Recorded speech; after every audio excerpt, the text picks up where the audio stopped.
Hello and welcome to the best children's show in the land, where we bring you the best of children's news from all across the globe. Nalapha eMzansi. We are celebrating International Children's Day, which is tomorrow, but of course, Apha, a Kids Newsroom, we celebrate Children's Day every single day. And on top of that, our national pride, the boys in green and gold, the Springboks, amapokopoko abuye nayo. Igama lam kumhlonto Buhlekeleba inzwakazi yasemampondomiseni, and I am never going to do this alone. And today I'm with the one and only Prince from Venda.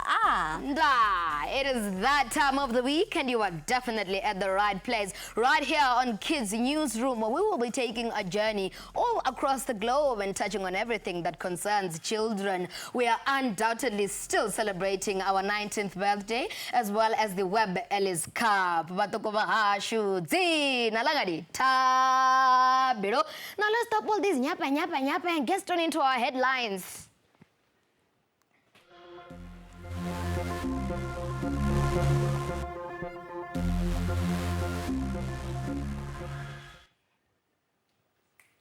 In our roundtable this week, we discussed the possible solutions to curb the rising number of teenage pregnancy in South Africa. Telling the truth.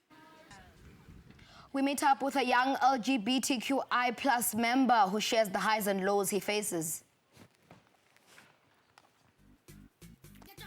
And finally, we put the spotlight on South Africans putting our country on the map. These and many more stories in our bulletin to follow.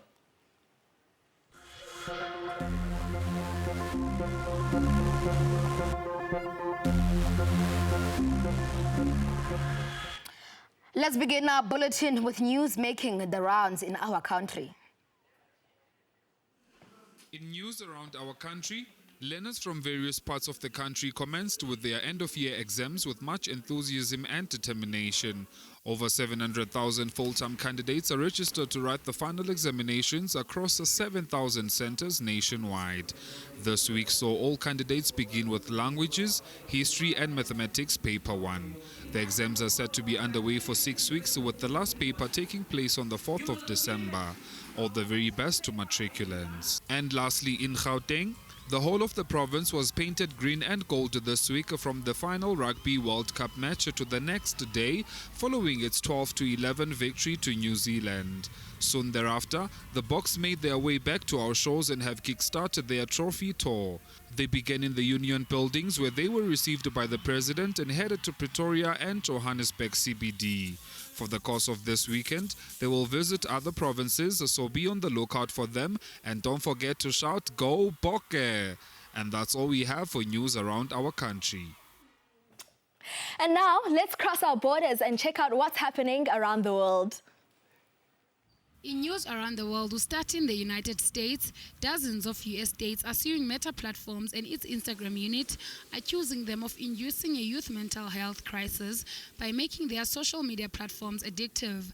The attorneys general of 33 states, including California and New York, claim Meta misled the public about the dangers of its platforms and knowingly induced young children and teenagers into addictive use. The lawsuit brings the total number of authorities taking action against Meta to 42. Still on the American shores, the U.S. Fish and Wildlife Service and the Association of Zoos and Aquariums have launched the Wildlife Confiscation Network to rescue animals trafficked from the illegal wildlife trade. The pilot project aims to create a group of trusted care facilities to provide immediate care and housing for animals trafficked through the U.S. Most confiscated animals will remain at the zoos and aquariums, but some could be released back into the wild, depending on their condition. The goal is to ensure that threats to the animals are not just taken back. Lastly, in Denmark, Legoland is showcasing 12,000 Lego Halloween figures, including the largest ever made pumpkin, which is 2.5 meters wide, 1.5 meters tall, and 2.1 meters deep. The pumpkin took 3 weeks and 100,000 bricks to create. Visitors can also build their own pumpkins and figures, which will be displayed in the pumpkin field during the Halloween season ending on November 5. The plastic brick, invented in 1932, is the third most visited attraction in Denmark. And that's all we have in news around the world this week.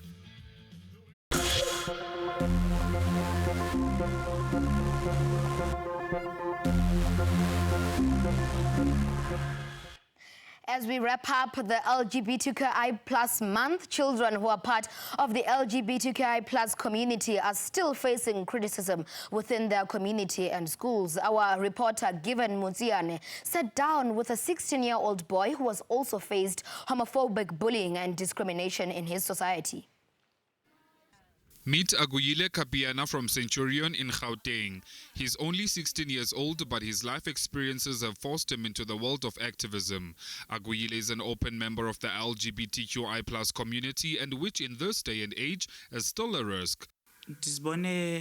After I found out more about the community, you know, obviously you see through your actions as ukula ubana hayi anfani naba, like you do things like differently and you act like differently. So the more I learned about it, the more I knew, okay, this is the way I am, and then I am gay. For me was like it had me thinking, should I change my ways? Should I just all of a sudden become straight? Like, should I act this way? Because I used to close myself up in my bedroom thinking, is something wrong with me? Abantu bazo accept anini. You see, despite South Africa having one of the world's most progressive legislation protecting LGBTQ plus rights, homophobia and homophobic violence are rampant in schools and in communities. The first homophobic experience I've had actually was in grade 3. Like the teacher stepped out and then he just started calling me names. So it got to the point where he threatened me, Ati, he has a knife in his bag and uzongklab. So I told my teacher about it and my family. Obviously they brushed it off because they didn't see it as something serious because it's a threat being made by a child. But then from there on, I didn't feel like safe going to school and stuff. And if anyone was like seen with me, they would be bullied, and then like obviously no one wants to be bullied, so they would like create a distance with me, like Aguyile is one of the lucky ones. His parents fully support him and urge other parents not to discriminate due to children's sexual orientation. I think I can't say we were not expecting, because already we had noticed semncane ukuthi, you know, he is different. We are closer. And then as Xhosa's indaba yokwaluka is a big issue. So bona ingqondo yabo quickly went there, but hey, now that he says he's gay, what is going to happen now? And we firstborn boy child could attack, and you know it's a big issue. Good. So what is going to be the issue when, you know, when that time comes? So those are the things that they use to utter. And I think he interpreted as bullying, you know. Many schools in South Africa remain a hostile environment for LGBTQI plus learners. Earlier this year, several LGBTQI plus teens, including a 12-year-old who also faced homophobic bullying, tragically took their own lives. Despite all these challenges, the gay community continues to thrive and fight for their rights. As you might know, October is National Pride Month, where the LGBTQI plus community continues to raise awareness and empower others. The hope is that one day discrimination ends and children like Aguyile can also enjoy the freedoms of what their forefathers fought for. Masibaleke sentengisweni mbukeli siyabuya ngoku.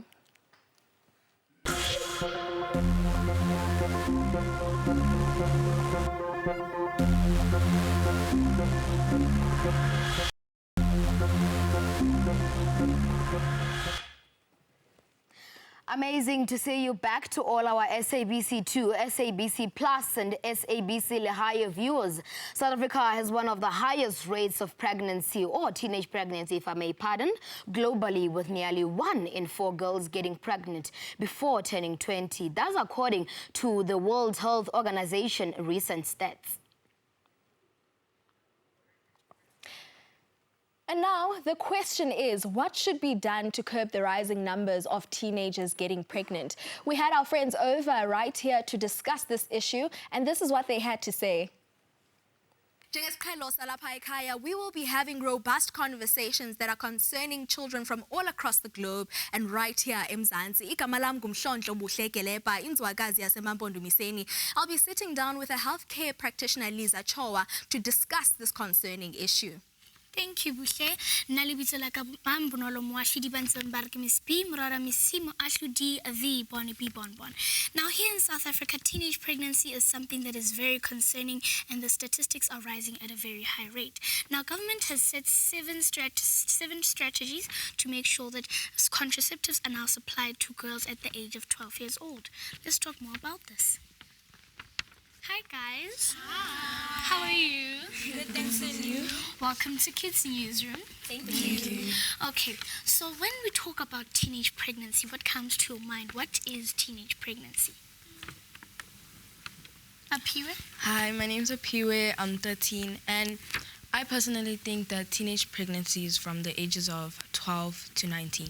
And I think that you shouldn't get pregnant during those ages. I feel like the most normal age to get pregnant at is like your early 20s to your late 30s. My view in teenage pregnancy is that your body is still developing and you're very young to have a child at that type of age from 12 to your 19 years and stuff like that.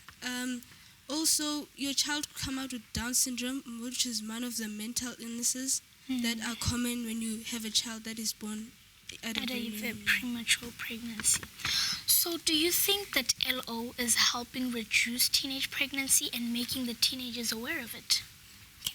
Hi, my name is Annie Maseni, and I personally don't think that LO helps a child know that teenage pregnancy is a thing, but then it doesn't help us know the consequences of teenage pregnancy. Hi, my name is Latabo, and I think LO touches a bit about teenage pregnancies, and I think that we need our teachers to educate us a little bit more about it and tell us that if you have sex at a young age, this is your consequences, and they need to So in other words, you're saying that they touch on it, but they're not giving you the consequences. They tell you what it is, but they're not telling you what are the side effects and the bad outcomes as well. Yes. So what do you think parents or teachers should do to slow down or reduce teenage pregnancy? Hi, my name is Simpiwe Makoa. I'm 13 years old, and I think as parents they should talk to their kids a little bit more, mostly girls, on the subject, because parents don't really talk about it. They build barriers where their children don't feel comfortable talking about the situation, and teachers as well. It comes across as uncomfortable for them to talk about it. I think they should really talk about it more. And yeah, thank you. Especially with the kids. Okay, back to you, Bushe.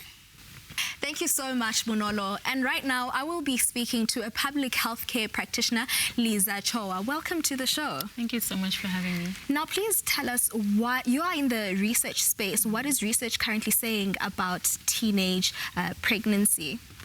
All right, so firstly, it's not a problem that's only happening in South Africa. It is a global problem as well. And if we look in the sub-Saharan space, a lot of the teenage girls get pregnant earlier, mainly because of early marriages. So in other countries, they have early marriages. But if we look, it's more from poor communities. Other cases, it's more of a trend. Okay, maybe she's pregnant, then, so also peer pressure.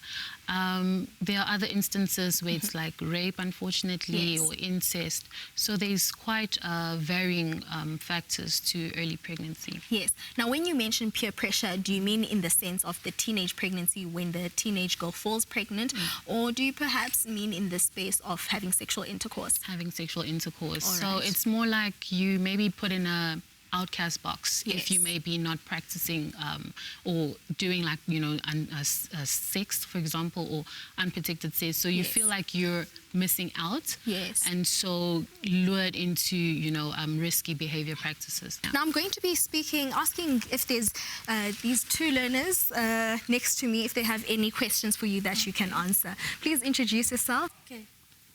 Hi. Hi. I am Ominati Mutao, and I am in grade 6, and I am 11 turning 12. So I would like to ask, on the behalf of the topic we are based on, like, how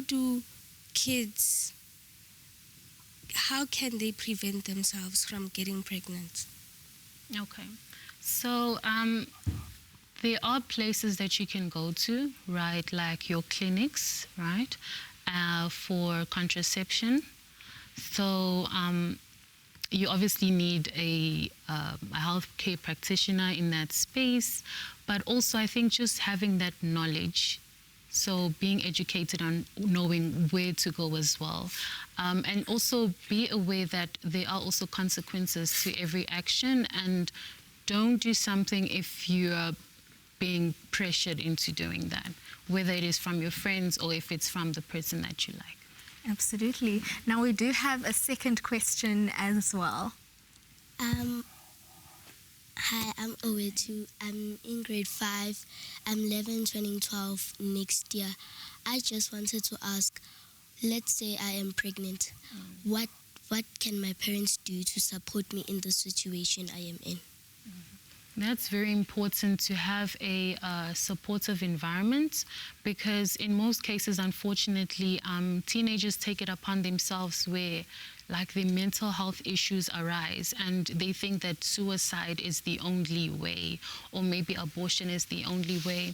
But I think, like I said earlier, just speaking to your parents and your parents creating that safe space and them making you feel that, you know what, yes, this is the situation now, but your life does not end here as well. You can go to school, you know, you can go until grade 12, get your matric, but them encouraging you and also you realizing of the consequences of your actions and just learning from that as well. Okay. Thank you so much for those questions, and thank you so much for enlightening us right here on KNR. I hope that our audience and learners at home have learned a lot.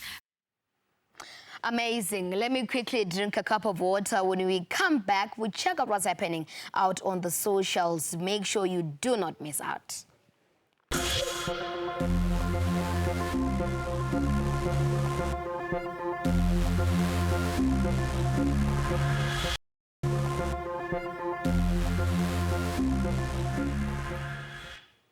Welcome back. You are still watching Kids Newsroom. Right about now, let's take a look at some of our peers who've put our country on the map. These are the stars of Africa. Ghetto Kids, Africa. First up, it's the Ghetto Kids. The Ghetto Kids are a dance troupe of children between the ages of 5 and 13. They are all residing in a childcare institution in Uganda. Believe it or not, they recently made waves at Britain's Got Talent. Snelizwe Maseti, a 12-year-old supermodel from Maclear in the Eastern Cape, recently walked down the runway in Botswana looking all regal and elegant.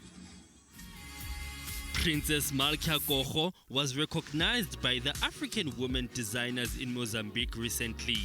Princess received an award for Exceptional Young Model of Africa. Congratulations, Princess. Last but not least, we would like to say halala. Congratulations to the Boks for winning the Web Ellis once again in France. Go Bokke!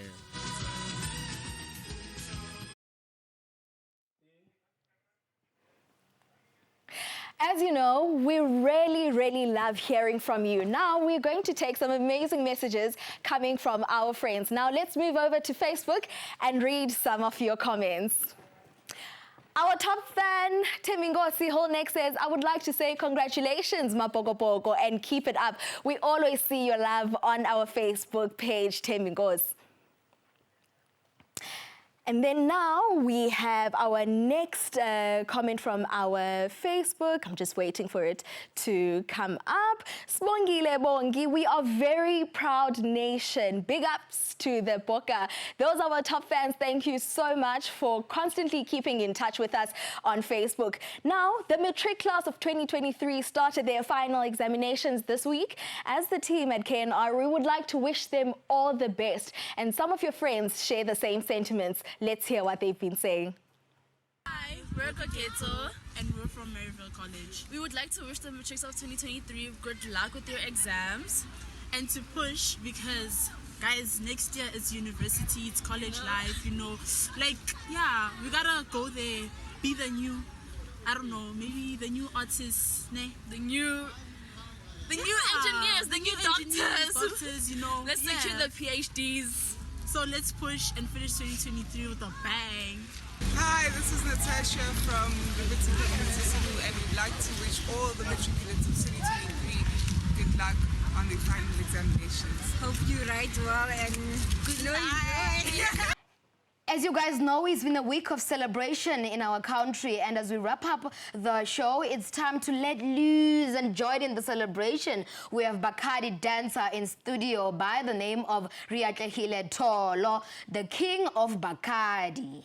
That is all we have for you this today, but do not forget, tomorrow morning, 6:30 right here on SABC2. We hope that you enjoyed today just as much as we did. Tell a friend to tell a friend that tomorrow morning is on again. Let's dance our way out. Until next time, goodbye.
Tene mola ka 10 to a shiba bang shoot abo kaya bang